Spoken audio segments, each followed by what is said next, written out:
al Día, un podcast de actualidad laboral y pensional. Soy Juan Camilo Medina, abogado especialista en temas laborales y pensionales. El derecho laboral es una rama especial que se encarga de regular esas relaciones entre el empleador y el trabajador. Recordemos que en las relaciones laborales está una empresa y un trabajador que por lo general ostenta la condición de debilidad. Sí, es una persona que goza de una mayor protección por ser la parte débil de la relación laboral. ¿Por qué se trata diferente? Porque en la relación laboral, como lo mencioné, hay una parte débil y esa parte débil debe ser protegida por la legislación.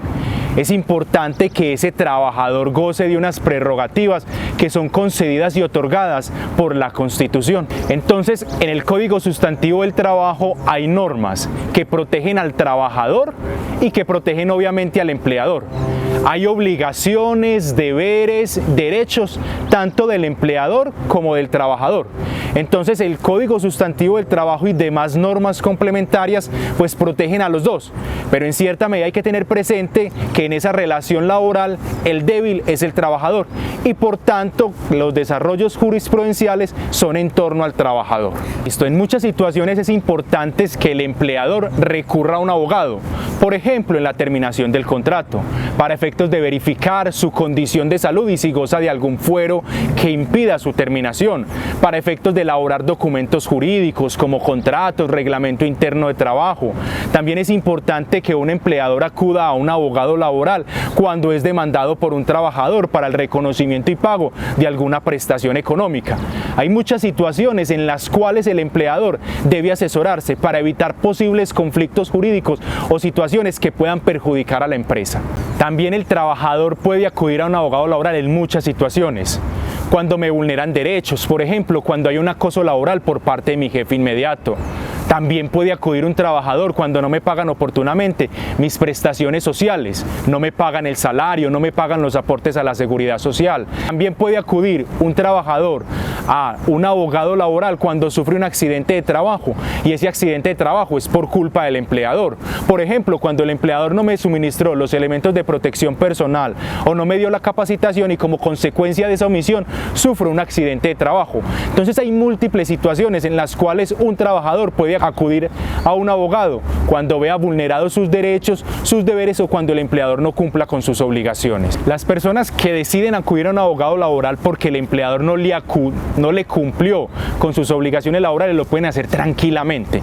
Sí, el hecho de acudir a un abogado no impide que yo con posterioridad pueda conseguir un trabajo. Tranquilamente lo puedo hacer, no voy a estar reportado ni voy a tener ningún tipo de tacha al momento de buscar un nuevo empleo. Entonces la persona que crea que sus derechos han sido vulnerados puede acudir tranquilamente y eso no le va a impedir que pueda acceder posteriormente a un trabajo. Las cesantías es una prestación social que debe pagar el empleador al trabajador, independientemente del tiempo que haya laborado en la empresa. Entonces, cuando el trabajador laboró un año completo en la empresa, esas cesantías deben ser consignadas en el fondo de cesantías. Pero si trabajó un tiempo proporcional, esas cesantías deben ser pagadas directamente al trabajador una vez finalice la relación laboral. Entonces depende en qué momento deben ser pagadas esas cesantías. Si laboro todo el año completo o si por el contrario laboro tan solo 1, 2, 3 meses, en esa situación el empleador debe pagar directamente las cesantías al trabajador una vez finalice la relación laboral. Inicialmente, como recomendación, yo le digo a los trabajadores que hagan inicialmente un derecho de petición. ¿Sí? Un derecho de petición en el cual soliciten el pago y reconocimiento de esa prestación económica, de esa prestación social. Si el empleador, a pesar de ese derecho de petición, de ese requerimiento que yo hago por escrito, no paga mis cesantías, ya sí es buscar un abogado experto en temas laborales para que inicie un proceso judicial. De esa manera es el juez el que ordenará el reconocimiento y pago de esas prestaciones. Recomendación a los empleadores es pagar oportunamente esa prestación económica, ¿sí? Liquidarla de acuerdo al salario devengado. Esas son como mis recomendaciones y pagarlas en el plazo máximo que estipula la ley. ¿Para qué? Para evitar sanciones económicas. ¿Por qué? Porque si un empleador no paga oportunamente esa prestación social, el trabajador podrá reclamar a través de una demanda judicial una sanción moratoria por el no pago oportuno de esa prestación social.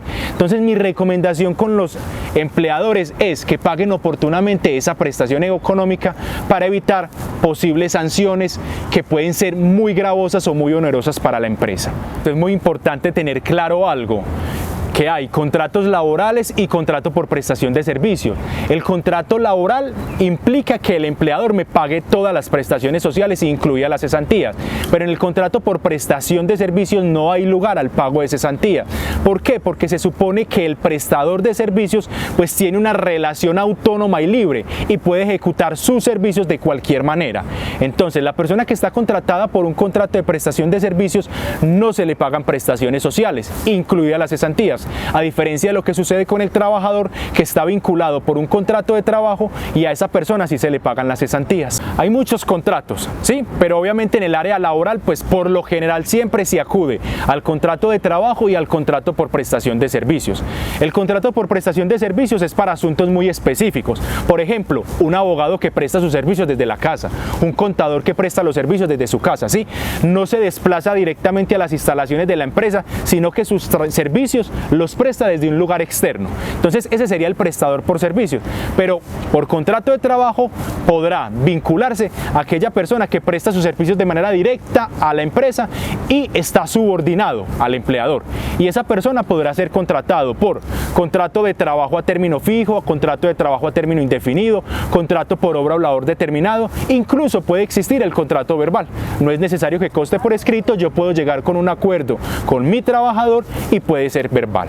Las cesantías pueden ser destinadas para varias cosas. Está para la educación de mis hijos, está para la construcción o mejoramiento de una vivienda. Entonces esas son como las finalidades para las cuales yo puedo destinar esas cesantías.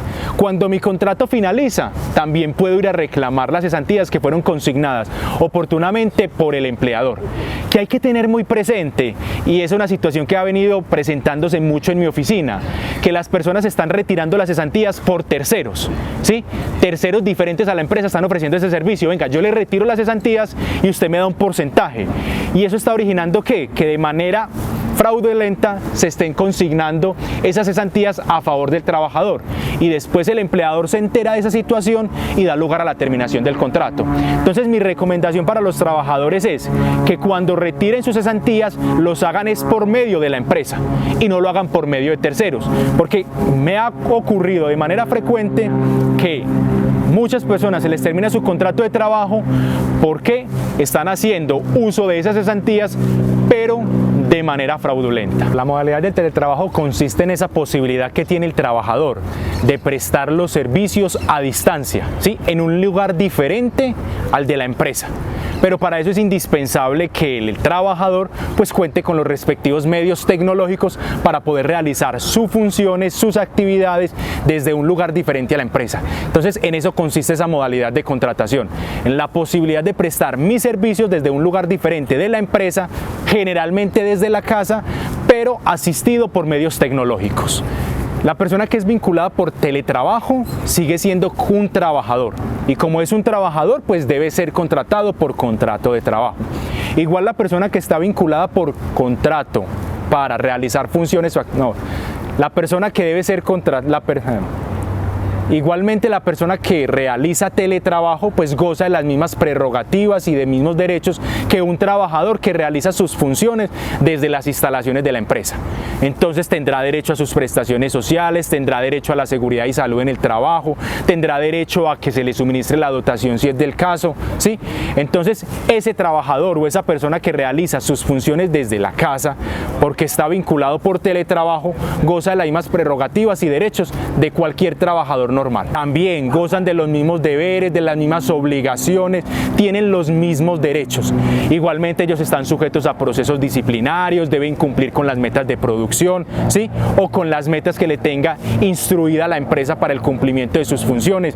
Un trabajador vinculado por teletrabajo es igual a una persona que esté contratada para realizar sus funciones en la empresa, en las instalaciones de la empresa. Como el teletrabajo es un tema tan extenso y que tiene muchas variables, los invito para que nos escuchen en el próximo capítulo Al Día.